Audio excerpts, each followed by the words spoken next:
Are you tired of listening to us talk? Well, yes. So occasionally, we're going to ask you some questions.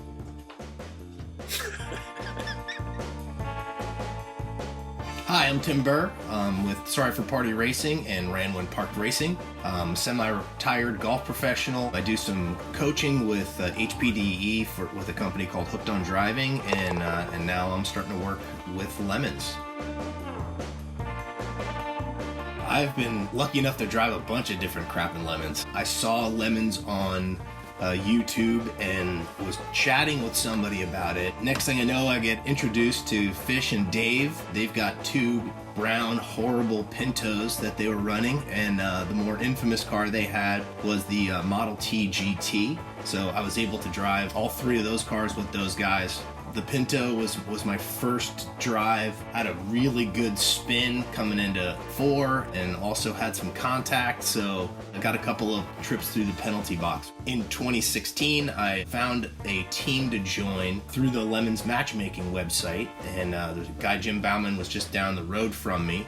I went over to check it out and said, hey, I want to be part of a team, and we started racing a Nissan 240 SX, and it had a Corvette, a C4 Corvette front end and rear end on it, known as the Corvette. We nicknamed that car Ernie. You, Ernie. Multiple engine swaps, and that's where I met the guys from Ran When Parked Racing. We did a engine swap side by side.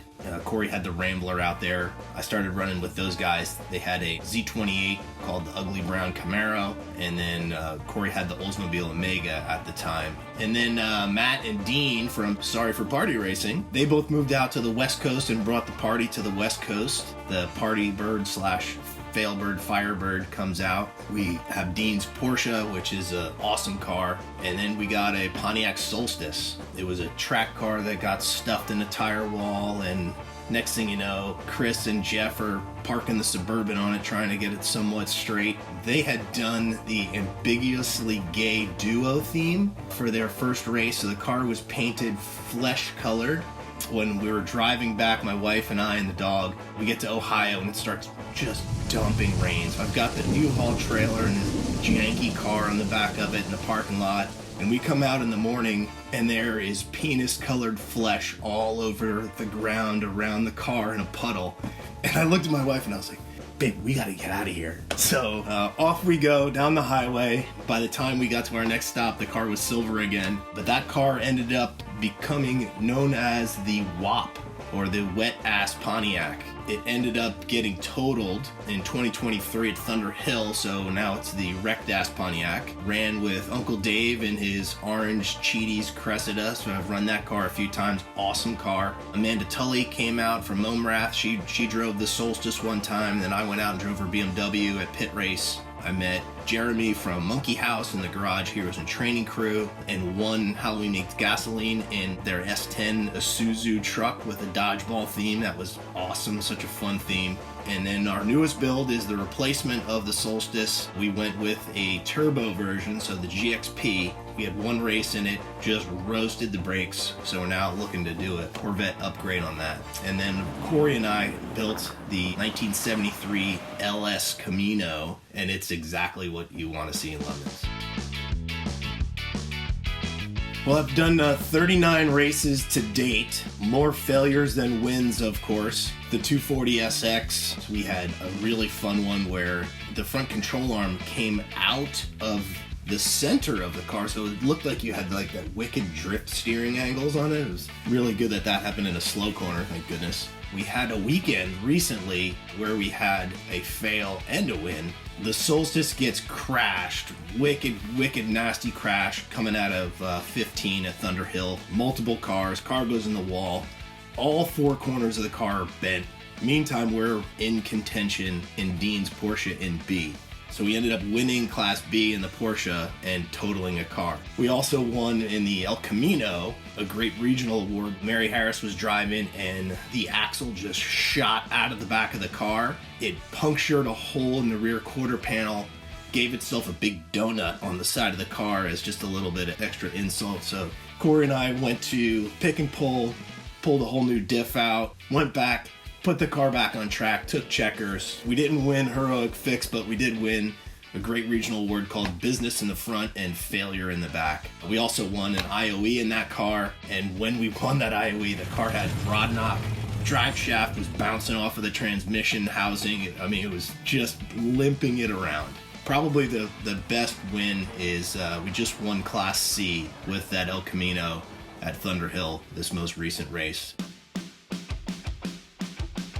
The best thing about being a judge is being able to interact with all the different teams. You know, when you're out racing, you're preoccupied with all the things that it takes to run a car. You don't have a ton of time to get to know people. But with judging, you get to know everybody. You see everybody come through tech on Friday. You see a lot of people on Saturday and Sunday, especially my first race, Sonoma. It was a wet race. The first time they come in, you just have a chat with them. The second time, a little bit longer. The third time, it's like, all right, well, now we're going to have some fun. We had a thing of candy canes, and the candy canes had the penalty written on the side of them, and we let them choose their own fate. I brought a Christmas tree where the lights weren't working, and I troubleshot that thing for hours. Couldn't get it to work, so I brought that, and then these poor guys in this C4 Corvette came in for their third penalty. And I said, all right, you got to make the lights work on this Christmas tree. And Corey looks at me, and he goes, they're not making any progress. And I said, no, that thing is busted. It's not going to work. He's like, oh, you're brutal. So about 20 minutes later, I came over. I said, guys, I got to be honest with you. You're never going to get those lights to work. But if you do a quick rendition of Oh Christmas Tree, we'll let you out of here.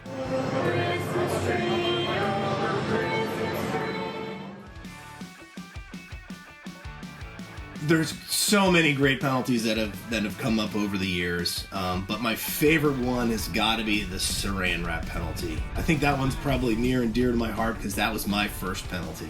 I got all sideways a few times, pulled me out of the car and said, all right, here you go. So it was super fun. My wife came to the track that race, and she had just gotten there and parked the car and is looking around for our crew in the pit stall, and then here I go by on the Pinto. Oh, I'm sorry for being a terrible driver. I apologize to everybody. She's like, what have you gotten yourself into?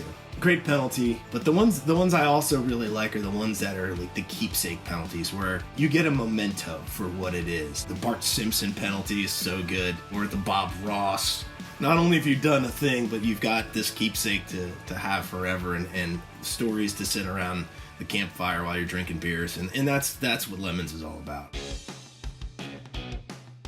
I love to see cars that just shouldn't be racing out there on the racetrack. The Vute that showed up recently, like, that is fantastic. The Metropolitan going around the track, you know, at 9 miles an hour, dressed up like a Sunday. Bring that to Lemons, right? Don't bring another BMW or Miata, you know, or if you're gonna do it, bring both. It's fun to have a fast car, but it's also fun to have really crazy junk like that. And the things where people get super creative, I think, is really fun. Thanks first and foremost to all of the Lemon staffers out there for all the work you guys do to allow us to go and race and have this outlet. It's, in my opinion, the best race series out there. I know there's a lot of things going on behind the scenes, so big thanks to them. And big thanks to everybody in the paddock, all my fellow racers. It's such a good community, people owning tools, parts, laying under other people's cars, wrenching on stuff like that. You just don't see that in other race series. So the Lemons community, you get a big heartfelt thank from me for being awesome. Thanks for watching, and always remember, don't be a dick, be a dude. Every second you don't subscribe or watch one of these videos, another Vega is sent to the crusher. Won't you help us save Classic?